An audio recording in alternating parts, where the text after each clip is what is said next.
Could you repeat that again? Sorry. What is your understanding of access? What was one particular moment where you felt discriminated as a student of color within the education system? How did that make you feel, and how do you plan on preventing that particular situation happening to other students? Okay. Well, first of all, like, access is one of two parts. There's access and retention. And access is basically giving these students the resources, the opportunity, the knowledge, the information they need to get to higher learning, because that's what we all want, right? Or what I want, and I hope other people want. I think educationally, there were two situations that I can think of. In high school, I was in a private school, so it was predominantly white, and I felt like I needed to be whitewashed. I felt like I couldn't be Filipino within this situation because I wouldn't resonate with who they are.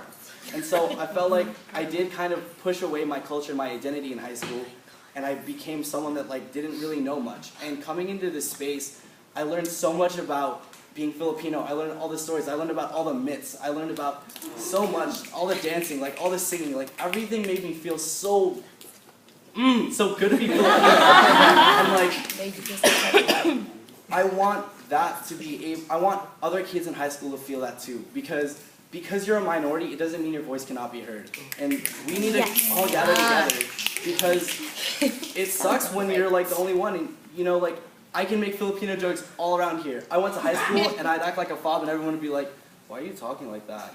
And like, it's just all about making ourselves proud to be who we are.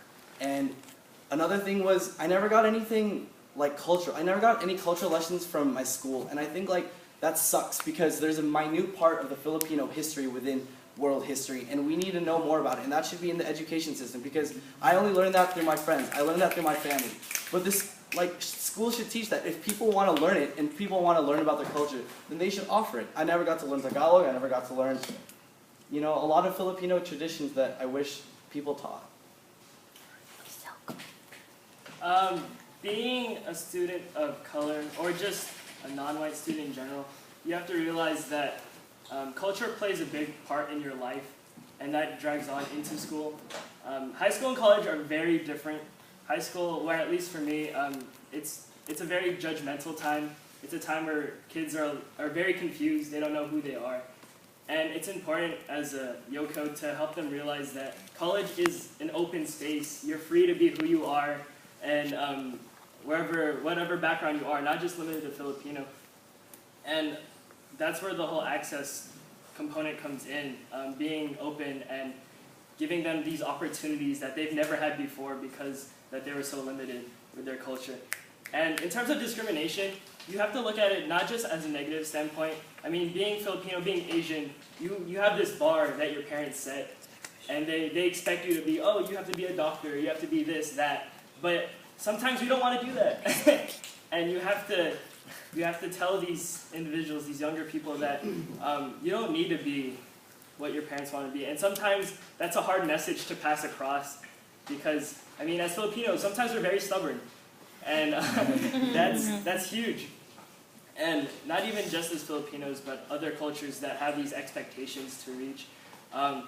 As an individual, like, you're living your own life. You make your own expectations. You make your own goals. And and you just do your own thing, pretty much. And as a Yoko, you have to be that bridge, that extending arm that says, hey, you don't need to be afraid to kind of break away from this, I guess, mold that they fit you in. You're part of this culture. Not only be proud of it, but make your own voice be heard.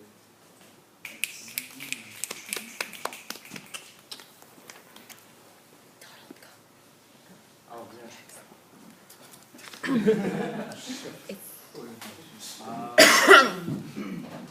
So, for California specifically, what do you think are the flaws of public higher education systems? And acknowledging these disparities, how would you go about empowering your students and the communities that they come from to make them genuinely believe that higher education is achievable? She gave it like. Those are my questions. I know, but just saying, you're going to ask, so. Junior's fine. Sorry. That was Junior. Thanks, Jude. Bring it back. Okay.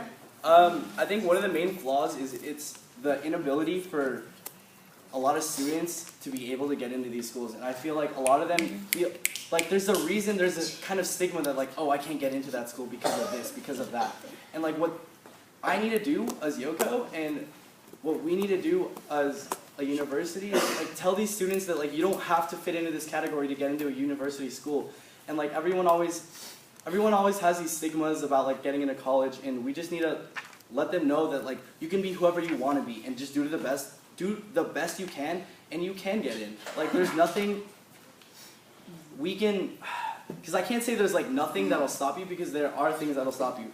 But like what I'm here to do is help you like do as much as you can to like want to get into the university and help you. And like what I'm gonna do to try to make you genuinely believe that you can get in this college is, one, first you need to be confident about who you are.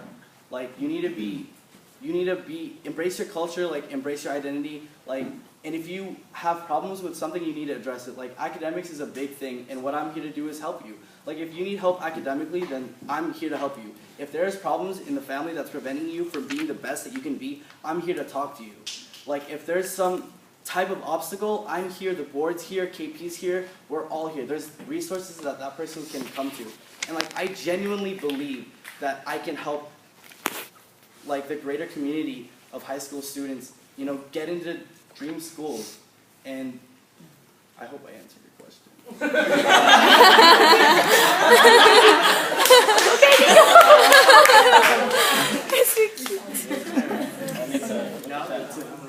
Think. It's a loaded question.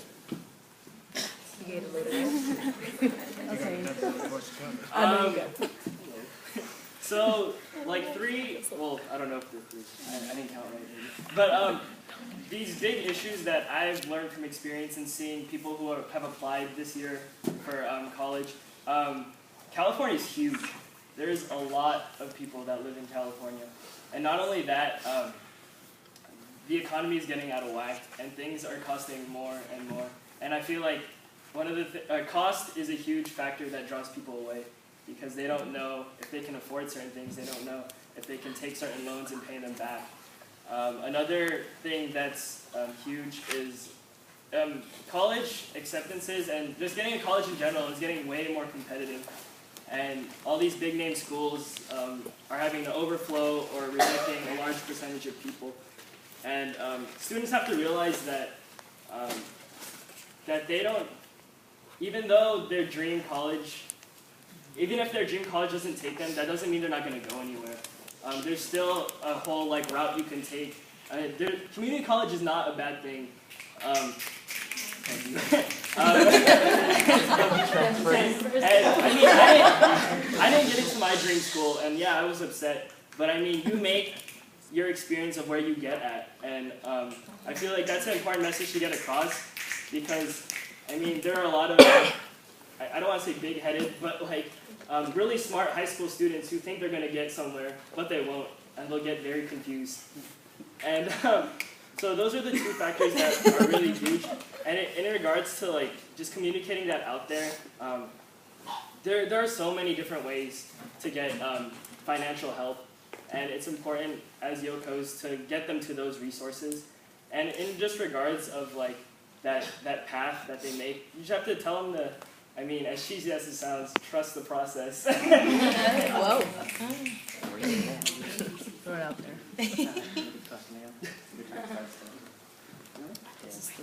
I should have like a cue card. This is the first question. Another question like this, I'll pull it up.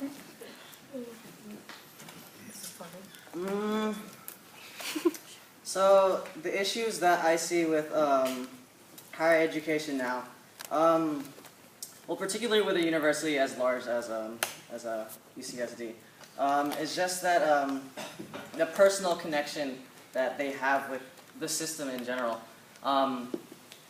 I think it's important that they know that they have resources such as like cross-cultural centers or women's resource or LGBT or resource centers, or even SACORs. I think it's important that they realize that these resources exist for them to find their own place in the university system. Because I do have a bunch of friends that I know that they don't quite know their way around the university system. They don't really understand what they want to do. They get into college because their parents want them to. They sign up for a major because they got into college. I think it's important that they first discover their passion and figure out what they want to do. And I think another important thing for these students is to find self-expression, because it's really hard to find your own voice in universities as large as this. And I think as a Yoko, maybe I can give them the opportunity to express themselves through workshops such as spoken word or the arts, music, stuff like that in general.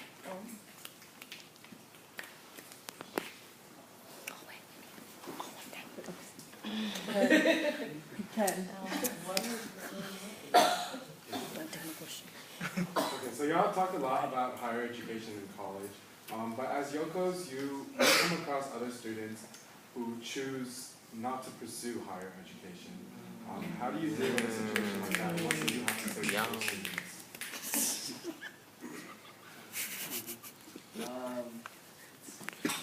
So, I mean, the only person that knows kind of what they're doing is yourself. But in regards to not pursuing higher education, there's necessarily nothing wrong with that. I know friends who didn't choose to go to college but instead went to the military, and that's completely fine, as long as honestly they're happy and they feel like they can get themselves financially stable. But I mean, it's tough to really try to force something down their throats that they don't want to do necessarily, because I guess when you find something that you really love to do, it's hard to kind of get other people's feedback on like other ideas. But I mean, in regards to being a Yoko and having someone that doesn't want to pursue higher education, you can all you can really do, I mean, if they're stubborn, is just keep your hand out there and keep yourself as a resource, because I mean, you don't need to know. I mean, as a Yoko, your mind should be in a broader place than just in education, but in other branches that aren't limited, or other branches that don't really necessarily have to do with education.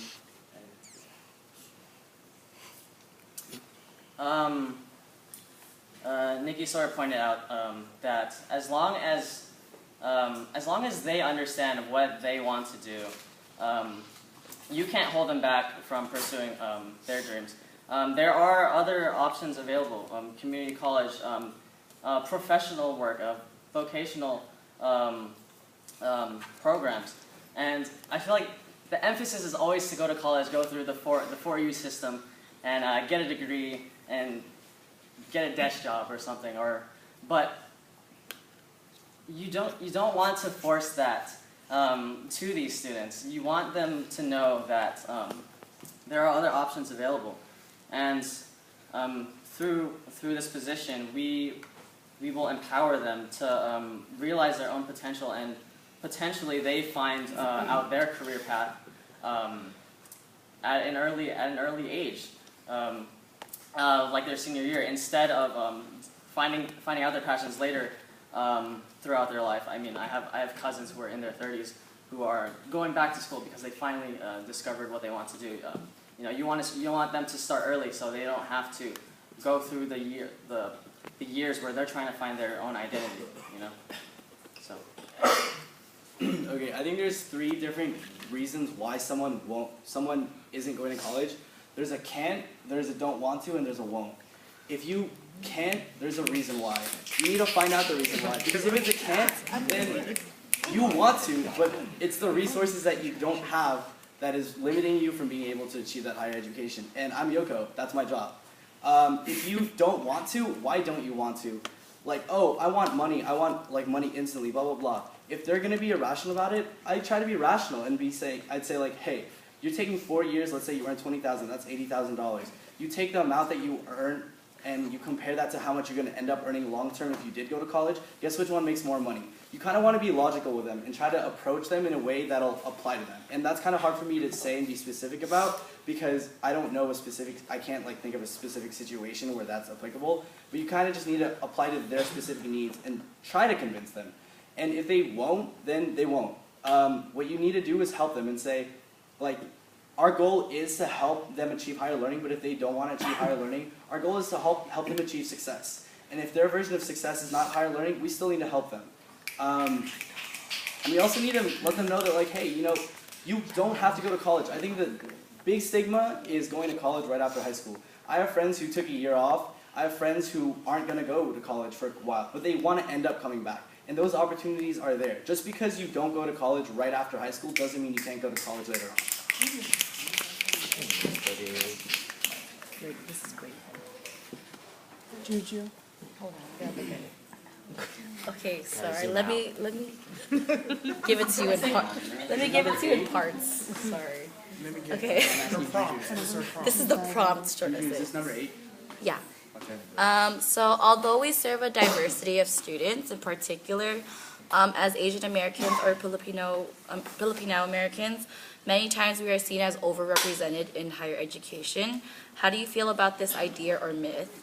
First question. What are some issues that Asian Americans and Filipino Americans face at colleges and universities, and how would you go about raising awareness and addressing these issues to your students? Sorry. Wait, can we just do like one question at a time? Yeah. Just one part at a time.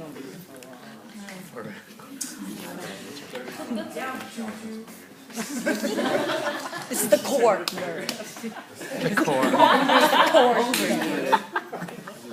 Hashtag clicks and KP. It's okay. I found my passion. I'm passionate about this.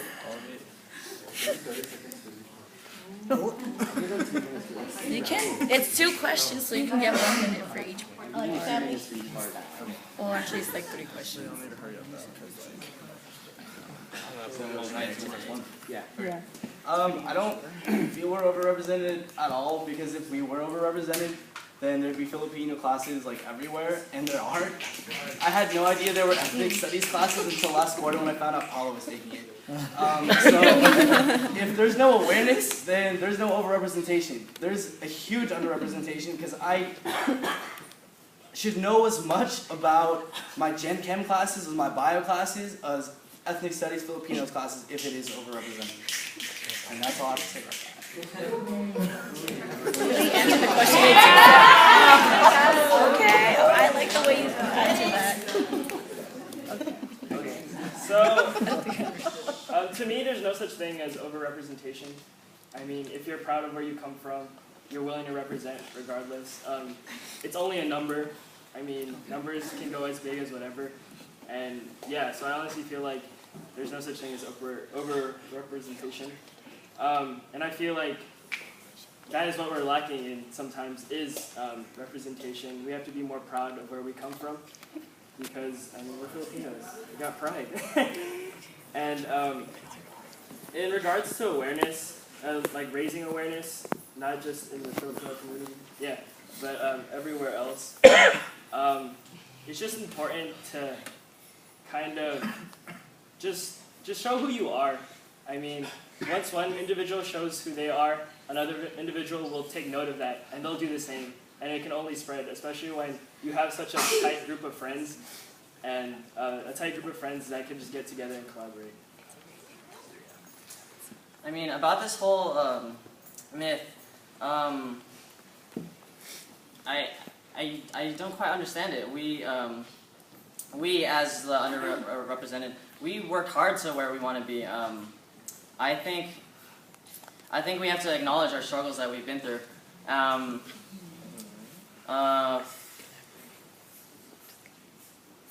No.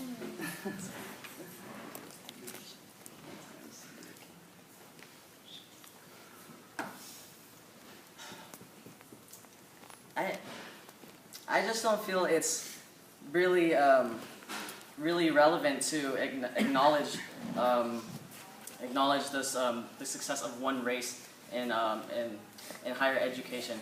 That's definitely not the point. We want to acknowledge the success of the individual, because that is the person who got into the university, and I really don't think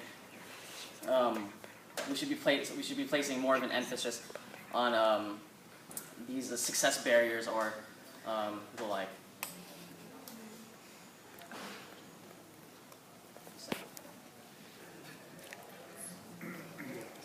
Okay. Issues that Asian Americans and Filipino Americans face in colleges, I think the biggest one, at least for me, is the lack of information that other people have about my culture. And like, when I go and people look at my last name, they're like, oh, like you're Gutierrez, like you're Mexican, like, oh, like Filipinos are basically the same as Mexicans because the Spanish conquered both of you guys and you guys all got raped. And I think that what we need to realize and what we need to spread out to other people and let them know is that we are Filipino. We are different. We're not the same as any other culture. We are unique in ourselves. We have our own identity. And identity is important in raising awareness and addressing those issues to our students. You need to let them know that they have a culture. They have a certain specific identity. And they can't be ashamed of that. And I think we just need to learn how to, or I need to learn how to embrace my culture, and I need to learn. And if each of us are more confident about who we are, then we as a group can progress as Filipinos and be more prominent in society, I guess, and kind of have more of a respect, because I feel like a lot of people don't respect us and our culture. I didn't know that the 2 parts were separated like that. But in regards to issues that Filipinos in general face in college and universities, obviously we don't play, we're not a majority, like numbers-wise, at any school. That would be crazy if that was true. But, yeah, it would be pretty awesome. But, I mean, in regards, it's just a whole factor of working together. Obviously, one individual can't raise awareness, a team can. And, I mean, it's just that whole collaboration.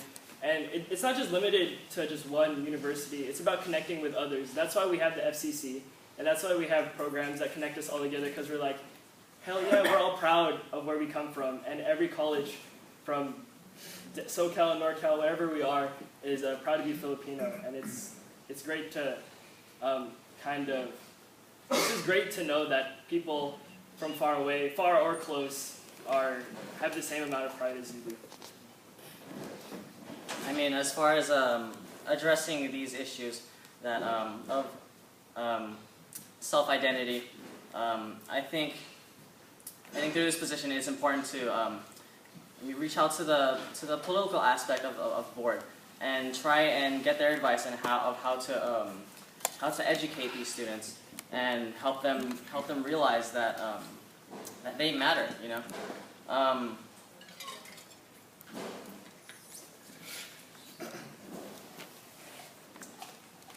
Like all it really is just giving them access to the resources that we will be able to provide for them, and as long as they have awareness of this, then they can empower themselves. They can succeed in what they want to do, and develop their own self-confidence.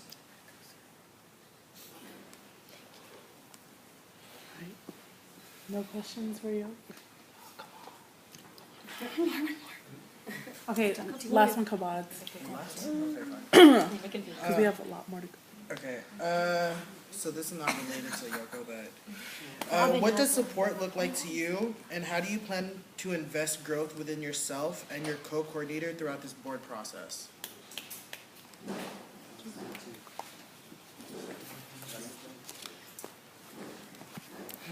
Support, to me, I mean, it's definitely being an open ear for your co and listening to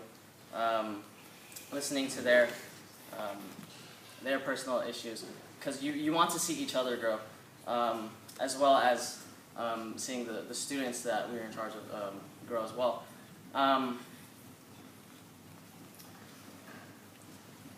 But I think it's important to realize that we will go through a lot of struggles together, and it will definitely be a challenge.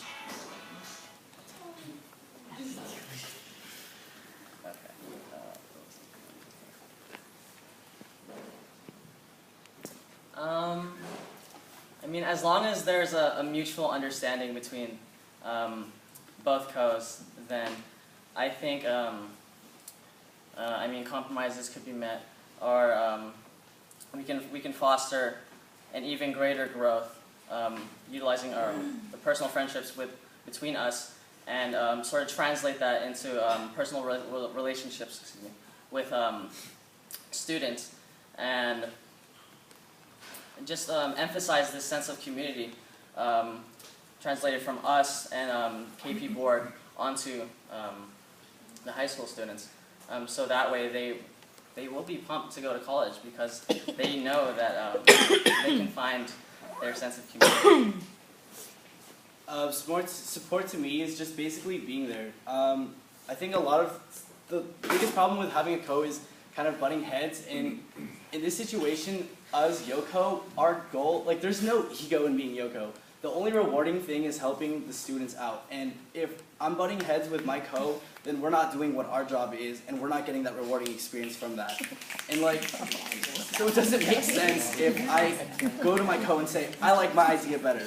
But whose idea is better? It's better to be rational, because in the end, it's about the better idea. We're like one person and two voices, because we both have different opinions, but at the same time, we're both working towards a common goal.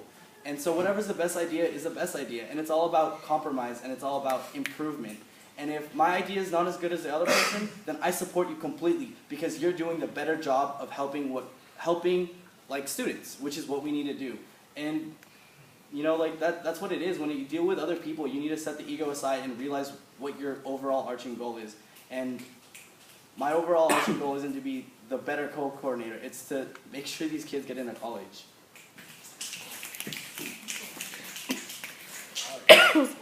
Support to me is having that confidence to make a choice or step forward, and just having confidence to do that, knowing that you have people, you have a support, you have people behind you to watch your back. And this position has a co for a reason. It's not easy. It's a huge process, and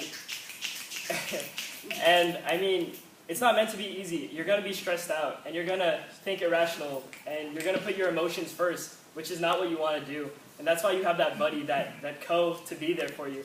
And sometimes you're going to have to step back and look at the bigger picture of it all. Because, like Nikko said, this isn't about individuals. This is about two people trying to make something. This is about two people trying to make something for everyone. And it's so important to be able to work together, because at the end of the day, as co's, we communicate with each other. We pass our ideas around, and it's all just working together and helping each other grow. Because, I mean, as much as we have egos and stuff, sometimes we don't realize what we're saying. Sometimes we don't know what choices we're making. But we learn through other people, and that's the most important part of the job.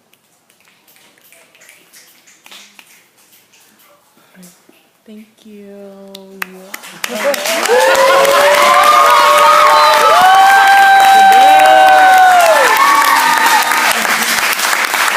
walk it up. Thanks, Amanda.